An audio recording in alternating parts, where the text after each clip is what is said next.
Le lendemain, Nicolas est de retour à Tréboul, dans le quartier où il habite. L'architecte s'est passionné pour l'histoire de son village. Un port de pêche, devenu un lieu de villégiature prisé des artistes au XXe siècle.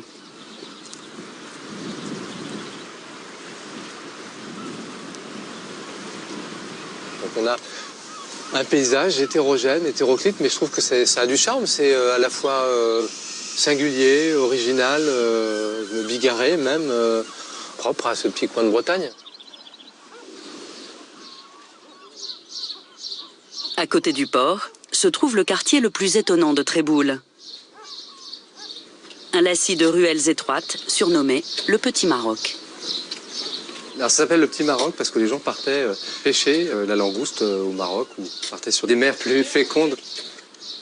C'est un quartier où les gens s'approprient le petit espace devant leur maison, mettent des pots de fleurs, etc. et profitent comme ça d'un petit peu de nature dans un endroit qui est hyper minéralisé, en fait, qui fait penser à ces villes méditerranéennes avec des façades blanches.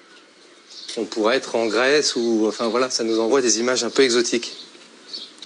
Ah ben là, vous voyez, on passe. Donc là, on a 1,60 m peut-être entre chaque maison. Là. C'est rien du tout. Vous imaginez la vie de village ici qu'il devait y avoir, la promiscuité, la vie de village, surtout que le trébouliste ou le douarneniste est reconnu pour sa gouaille, sa verve, donc ça devait vivre de jour et de nuit.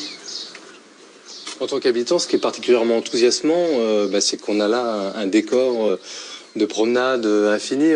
On lève la tête, on découvre une corniche murée, un linteau sculpté, de la pierre, des enduits, des ferronneries particulièrement travaillées. On a un plaisir à habiter ici.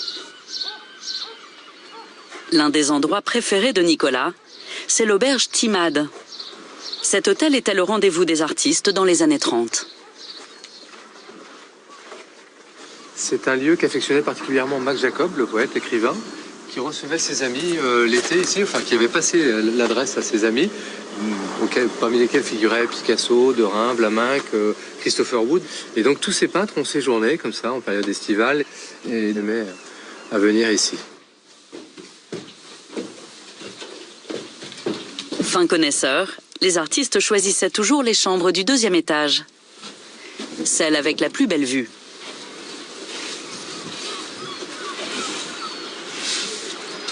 On a le panorama de la baie de Douarnenez là, qui se développe devant nous avec le Ménézoble, une partie du massif armoricain. En fond de baie, on a les grèves de Sainte-Anne-la-Palud, donc cette bande de sable tout au fond.